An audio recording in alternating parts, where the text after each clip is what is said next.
Have you ever wondered how Mexican drug cartels originated and evolved into the complex networks they are today? Our story begins centuries ago. The roots of the Mexican drug trade can be traced back to the 19th century. Back then, it wasn't the illicit substances we mostly associate with drug cartels today. It was opium. Mexico's favorable climate and geographical location made it an ideal hub for opium cultivation and trade. As we moved into the 20th century, a significant event in the United States had a profound ripple effect on our neighbors to the south. This was Prohibition, the period from 1920 to 1933 when the sale, production, and transportation of alcoholic beverages were banned across the United States. This led to a surge in illegal smuggling and trade of alcohol, and Mexican criminal groups were quick to seize this lucrative opportunity. But the true emergence of organized crime syndicates in Mexico didn't occur until the mid-20th century. It was during this time that these groups began to diversify their operations, delving into the trafficking of other illicit substances, such as marijuana and heroin. The 1980s marked a significant turning point in the history of Mexican drug trade. This was when the Guadalajara cartel, the first real cartel, came to prominence.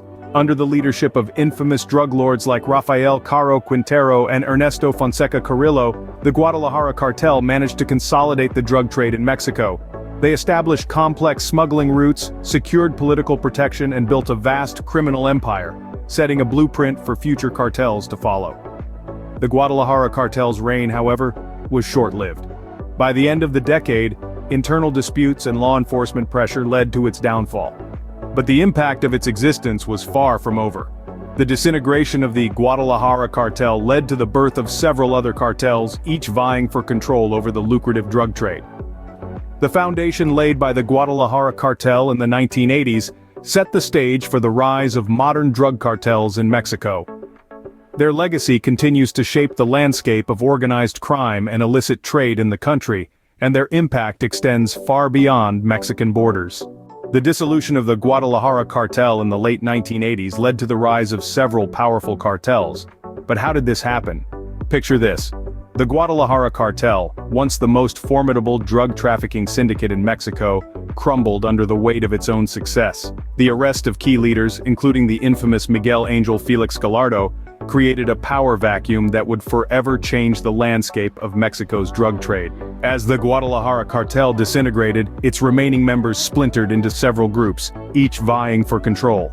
The Sinaloa, Tijuana, and Juarez cartels emerged from the ashes, like phoenixes rising to claim their piece of the narcotics pie. These new cartels were not mere offshoots, but powerful and autonomous entities, each with their unique strategies, territories, and even codes of conduct. The Sinaloa cartel, for instance, was led by Joaquin El Chapo Guzman, who would later become one of the world's most notorious drug lords. Guzman's ruthless and strategic leadership propelled the Sinaloa cartel to the apex of Mexico's drug trade, and its influence extended far beyond the country's borders. Meanwhile, the Tijuana and Juarez cartels, led by the Arellano Felix brothers and Amado Carrillo Fuentes respectively, were carving out their territories and establishing their drug trafficking routes. These cartels, however, were not content with coexisting peacefully. The fight for control led to bloody power struggles and turf wars that would stain the streets of Mexico with violence and fear. This period marked a new era in Mexico's drug trade, one characterized by an escalating cycle of violence. The cartels, once united under the umbrella of the Guadalajara cartel, were now ruthless competitors, their thirst for power and wealth leading to a brutal and seemingly endless war. The fragmentation of the Guadalajara cartel marked a new era in Mexico's drug trade, one characterized by violence and territorial disputes. But as we will see in the next scene, this was just the beginning of the cartel's evolution. From the ashes of the Guadalajara cartel rose some of the most notorious drug cartels in the world today. Who are they? Each cartel has its own unique identity, carved out in the bloody and ruthless world of narcotics. There's the Sinaloa cartel, often considered Mexico's most powerful criminal organization. Under the leadership of infamous drug lord Joaquin El Chapo Guzman, the Sinaloa cartel has made its mark with a vast network that spans continents, dealing in everything from cocaine to heroin, methamphetamines, and marijuana.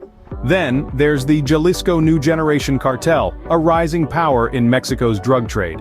Known for its violent confrontations with both the government and rival cartels, this group has rapidly expanded its reach, becoming a formidable player in the international drug trade. Their leader, Nemesio El Mencho Oseguera Cervantes, remains one of Mexico's most wanted men. Let's not forget Los Zetas, a cartel that evolved from a group of deserters from the Mexican Special Forces. Known for their extreme violence and military discipline, Los Zetas have diversified their criminal activities, delving into human trafficking, oil theft, and even piracy. But it's not just about the drugs. These cartels have branched out into various criminal activities, from kidnapping and extortion to money laundering and human trafficking. They've carved out territories, created intricate supply chains, and developed a sophisticated network of corruption that reaches into the highest echelons of government and law enforcement. Their influence isn't confined to Mexico.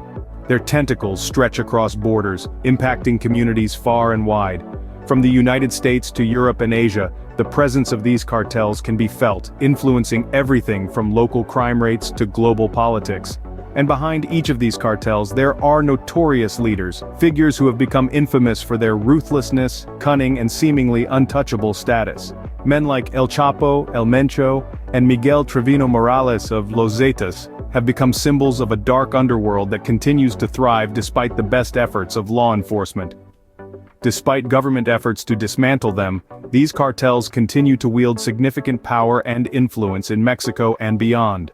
The rise of Mexican drug cartels has had profound effects on society and has provoked a strong response from the government, but what does this mean for the people of Mexico?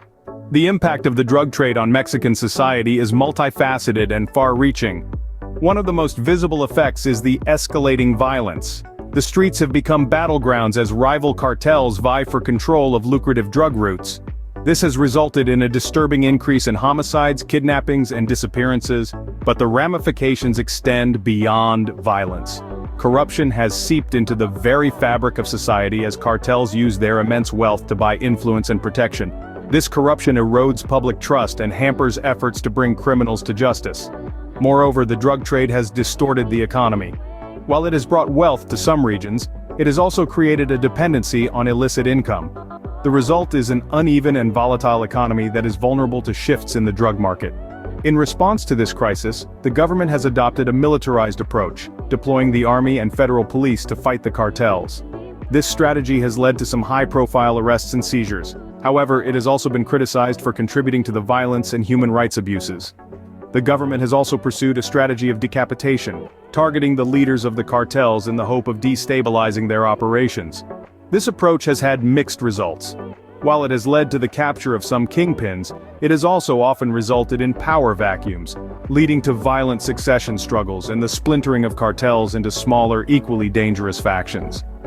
In the face of these challenges, the government continues to grapple with how to restore peace and stability.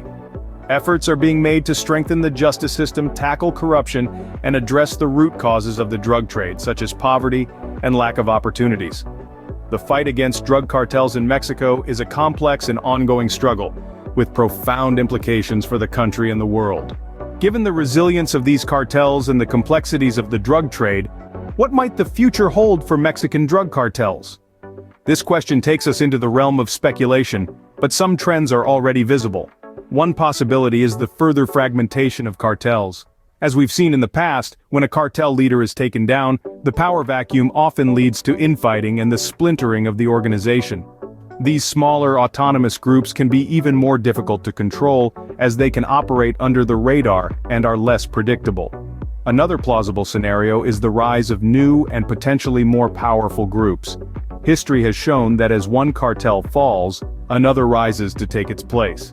The cycle of power shifts and reformation is a constant in the world of organized crime. The emergence of new groups could bring about shifts in the balance of power and changes in drug trafficking routes and methods. Speaking of changes in trafficking methods, technological advancements could play a significant role.